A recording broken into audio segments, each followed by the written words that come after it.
நம்ம இன்னைக்கு குறைவான பொருட்கள் வச்சு, அதுவும் வீட்டில் இருக்க பொருட்கள் வச்சு ரொம்ப டேஸ்டியான ஹெல்த்தியான பர்ஃபி எப்படி செய்கிறதுன்னு பார்க்க போகிறோம். இது நீங்கள் ஸ்கூல் விட்டு வர குழந்தைங்களுக்கு கூட செஞ்சு கொடுக்கலாம். நல்ல ஃபில்லிங்காகவும் இருக்கும், டேஸ்டியாகவும் இருக்கும். ஒரு டைம் செஞ்சுட்டு நீங்கள் ஸ்டோர் பண்ணி வச்சு கூட சாப்பிட்லாம். இது 1 மாதம் வரைக்குமே கெட்டு போகாமல் இருக்கும். ஓகே, இப்போ வாங்க இந்த எள்ளு பீனட் பர்ஃபி எப்படி செய்கிறதுன்னு பார்க்கலாம். ஹாய் ஃப்ரெண்ட்ஸ், என் பேர் அபி.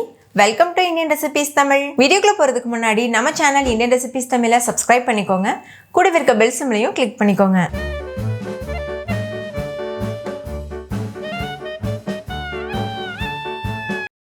ஃபஸ்ட்டு இந்த ரெசிபி பண்ணுறதுக்கு ஒரு கடாய் சூடுபடுத்திக்கோங்க. அதில் 1 கப் அளவுக்கு எள்ளு சேர்த்துக்கோங்க. நான் வெள்ளை எள் யூஸ் பண்ணியிருக்கேன். பார்க்குறதுக்கு ஒயிட் கலரில் இருக்கணுன்றக்காக நீங்கள் கருப்பு எள் கூட யூஸ் பண்ணிக்கலாம். ஸ்டவ் லோ ஃப்ளேமில் வச்சுட்டு 5 நிமிஷத்துக்கு இதை நல்லா வறுத்துக்கோங்க. கைவிடாமல் வறுத்துட்டே இருக்கணும், இல்லைனா கரிஞ்சு போகிறதுக்கு சான்ஸ் இருக்குது. இப்போ பார்த்தீங்கன்னா தெரியும், நல்லா வறுபட்டுருச்சு.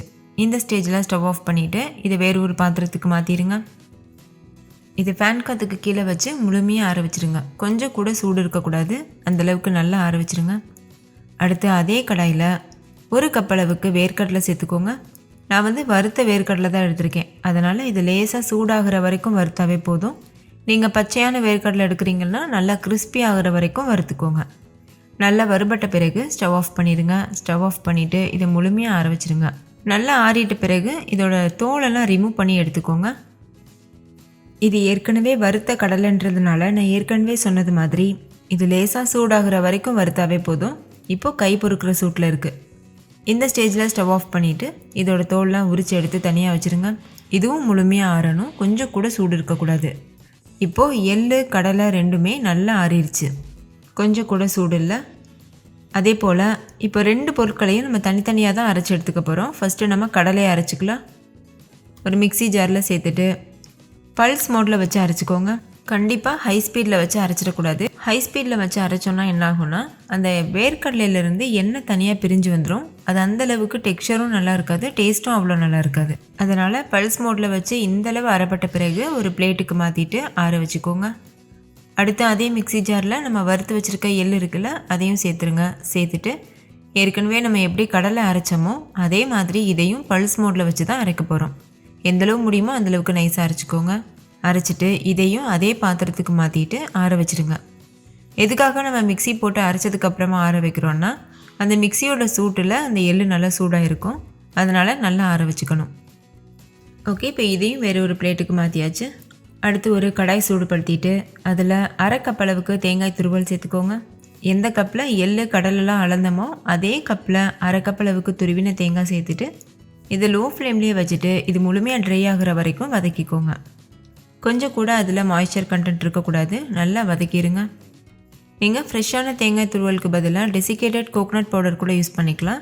அந்த மாதிரி பவுடர் யூஸ் பண்ணும்போது நம்ம இந்த ஸ்டெப் ஸ்கிப் பண்ணிடலாம், ஏன்னா அது ஏற்கனவே ட்ரையாக தான் இருக்கும். இப்போ இந்த அளவுக்கு நல்லா ட்ரையாக வறுபட்ட பிறகு இது கூட 1 கப் சர்க்கரை கூடவே 1/2 கப் தண்ணி சேர்த்துக்கோங்க. சேர்த்துட்டு ஹை ஃப்ளேமில் வச்சு சர்க்கரை முழுமையாக கரைஞ்சி வர வரைக்கும் வெயிட் பண்ணுங்கள்.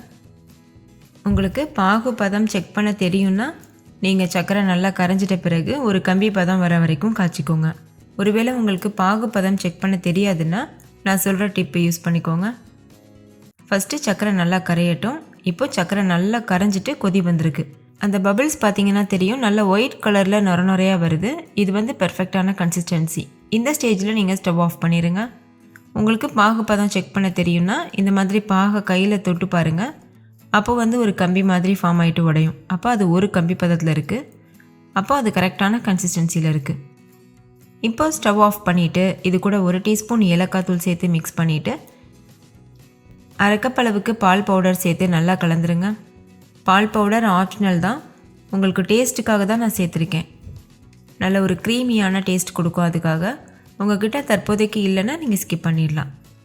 பால் பவுடர் சேர்த்து நல்லா மிக்ஸ் பண்ணிட்ட பிறகு இது கூட நம்ம ஏற்கனவே வறுத்து அரைச்சி வச்சுருக்க பொடி இருக்குல்ல, அதையும் சேர்த்துருங்க. சேர்த்துட்டு நல்லா மிக்ஸ் பண்ணிவிட்டு அதுக்கப்புறமா ஸ்டவ் ஆன் பண்ணிக்கோங்க. ஸ்டவ் ஆன் பண்ணிவிட்டு இது நல்ல கெட்டியாக ஒரு மாவு பக்குவத்துக்கு வரணும், சப்பாத்தி மாவு பக்கத்துக்கு வரணும்.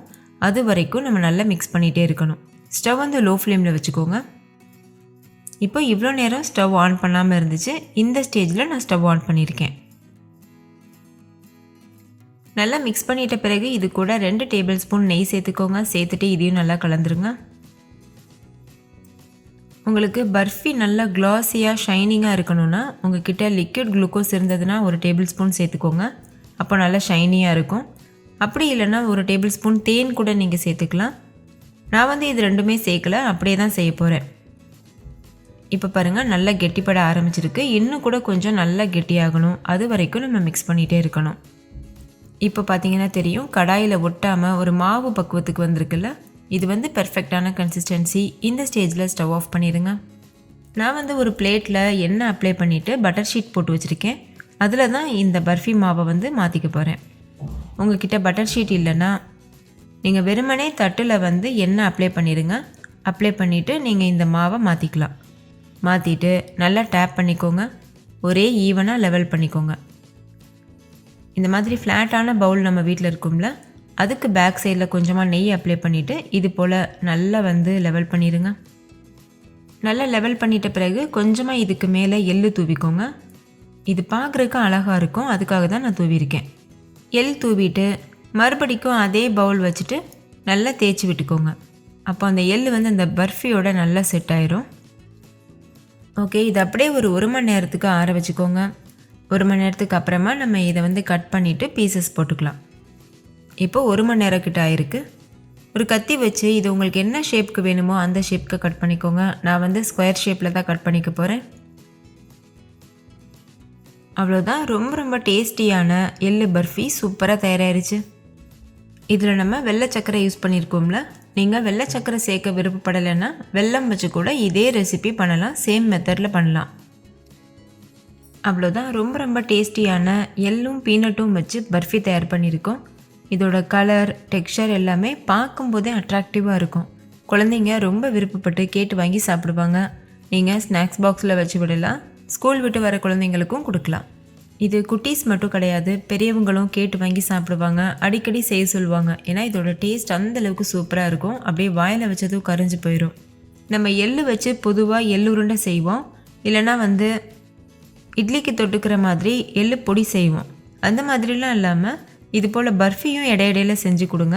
அதோட டேஸ்ட் அவங்களுக்கு ரொம்ப பிடிக்கும். எள்ளே பிடிக்காதவங்க கூட கேட்டு வாங்கி சாப்பிடுவாங்க. ஏன்னா எள்ளில் எக்கச்சக்கமான ஹெல்த் பெனிஃபிட்ஸ் இருக்குது.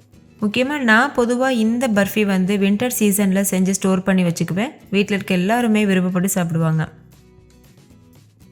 எள்ளு பொதுவாகவே நேச்சுரலாக சூடு கொடுக்குன்றதுக்காக நம்ம வின்டர் சீசனில் இது சாப்பிட்டோன்னா ரொம்ப நல்லது. ஓகே ஃப்ரெண்ட்ஸ், இந்த வீடியோ உங்கள் எல்லாருக்கும் ரொம்ப பிடிச்சிருக்குன்னு நம்புகிறேன். பிடிச்சிருந்தா லைக் பண்ணுங்கள், உங்கள் ஃப்ரெண்ட்ஸ் கூட ஷேர் பண்ணுங்கள். நீங்களும் செஞ்சு பார்த்துட்டு டேஸ்ட் எப்படி இருந்ததுன்னு கமெண்ட்டில் சொல்லுங்கள். தேங்க்யூ, பாய்.